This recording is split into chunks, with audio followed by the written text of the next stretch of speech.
This is what Aminu is, trying to. This is what he's trying to balance up in the House of Representatives, and I believe that he is doing his best, and he's giving them leadership. Honorable Na'Abba, we must take a break now. We ask you to please join us again. One city, 18 million people and counting. Over 18 million dreams of a better life, and a team tasked to bring those dreams to reality. What is their game plan? What goals have been achieved? Who are the players? Find answers on Deadline Makers, only on Channels Television. Every day as they happen, opinions arise. I lost money in Africa. Sanusi said he couldn't care about the shareholders. Is that possible? For and against, they have to be heard. The government of this dispensation has made a very strong commitment. Yet, bomb keeps going on every day. People are dying, and we are talking grammar. Unfeatured. You are the worst advertisement of the product you are trying to pitch. Uninhibited. People are contravening and contradicting traffic rules. And issues are laid bare. This is what is called in psychology narcissism. Is worse than megalomania. And the weight decided by you. Face Off, Wednesdays 8 to 9 p.m. only on Channels Television.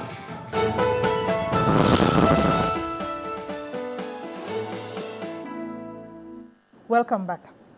Honorable Na'Abba, what do you know about the purported agreement signed by President Jonathan to serve for only 1 term? Well, to be honest with you,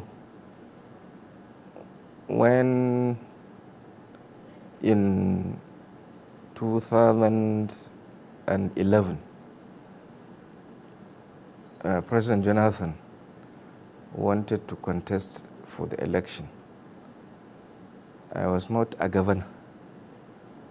Therefore, I didn't have any delegates to give to him. I was a delegate as a member of the Board of Trustees of the PDP. I was a delegate and I had only 1 vote.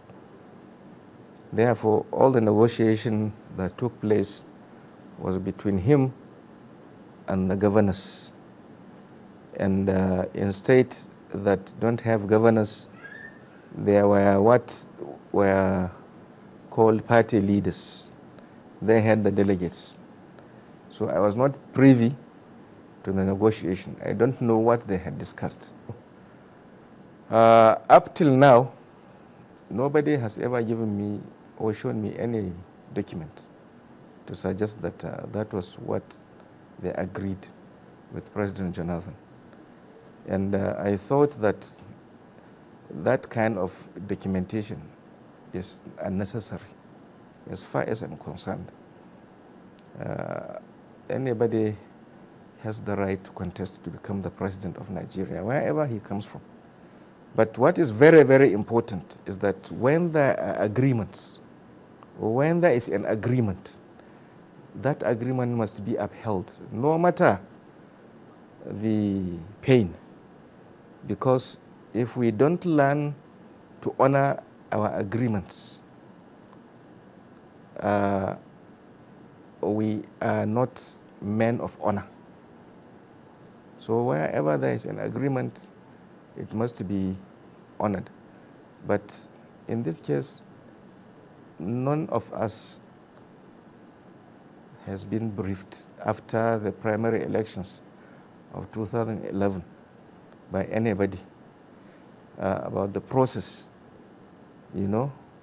these governors followed in giving their votes or in asking their delegates to elect Goodluck Jonathan to be the party's presidential flag bearer. If there is an agreement, whether it is written or unwritten, it must be honored. And if there is an agreement, since the governors are not the people, they are supposed to be representative of the people. So if they had an agreement with anybody with respect to the rights of the people have the right to know there and then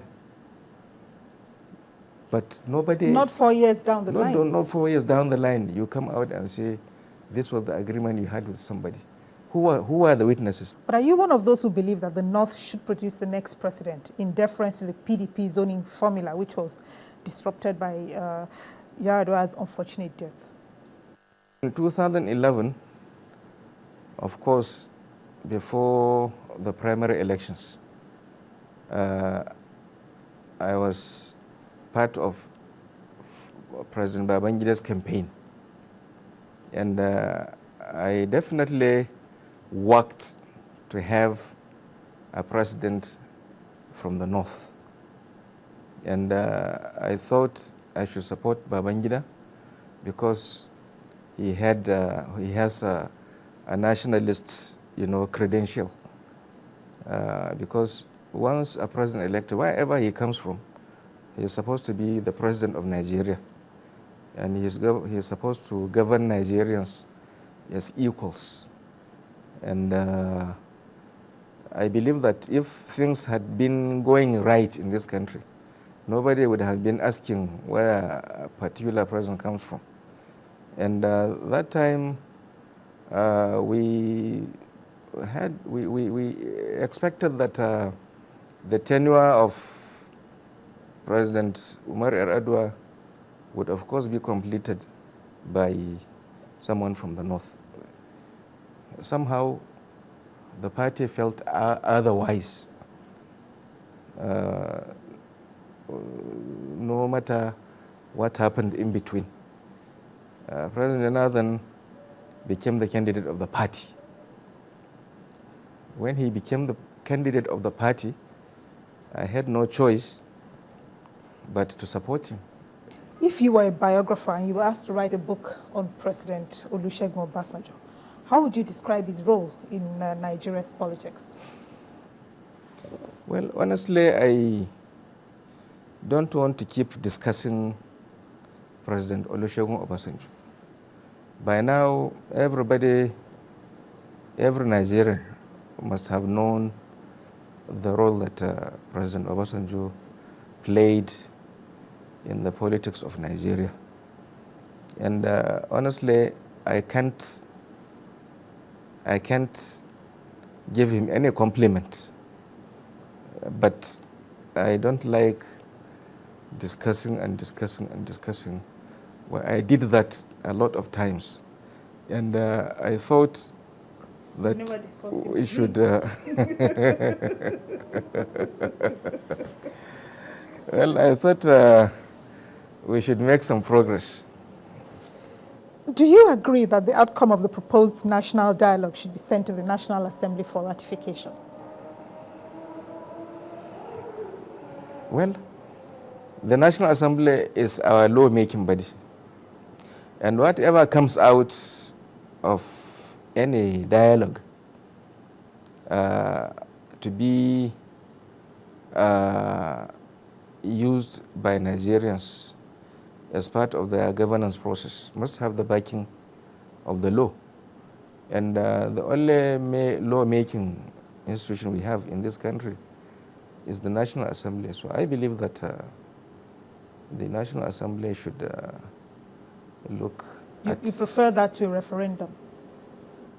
Well, I believe that referendum, even though more democratic, we don't have the time to prepare for a referendum in this country, as far as I'm concerned.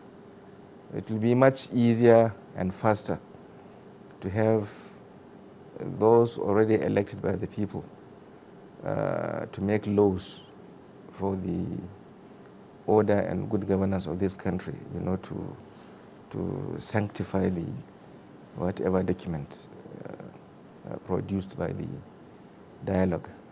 What needs to happen to bring peace and prosperity back to the North? Our ideas, there are thousands of people who have very many ideas that would help grow their home economies and, of course, consequently, the Nigerian economy.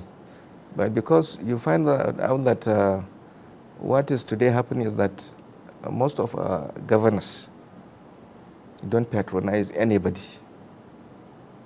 but themselves and their cronies. And the cronies are very, very few. And so money doesn't circulate among the people. And that is why there is so much poverty among the people. And when you go to the states of some of these governors that are crying of being marginalized by the PDP, this is what is happening. They are not empowering their people.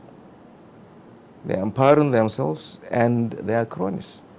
And that is why there is so much poverty in the states. Most of the young men and women who are suppressed, who are not allowed to be mobile, to grow, because of frustration, go into one crime activity or another. Are you still interested in the office of Governor of Kano State? I am a politician, and my objective of being in politics is to help, govern, my people in a way that will empower them. And of course, if by being the governor of my state, I will get such an opportunity, then of course I'm interested in being the governor of my state. Honorable Na'Abba, we thank you for your time. And we thank you for watching. Please join us again next week when View from the Top returns. But between now and then, let's continue the conversation online at channelstv.com. Thank you again, and do have a good day.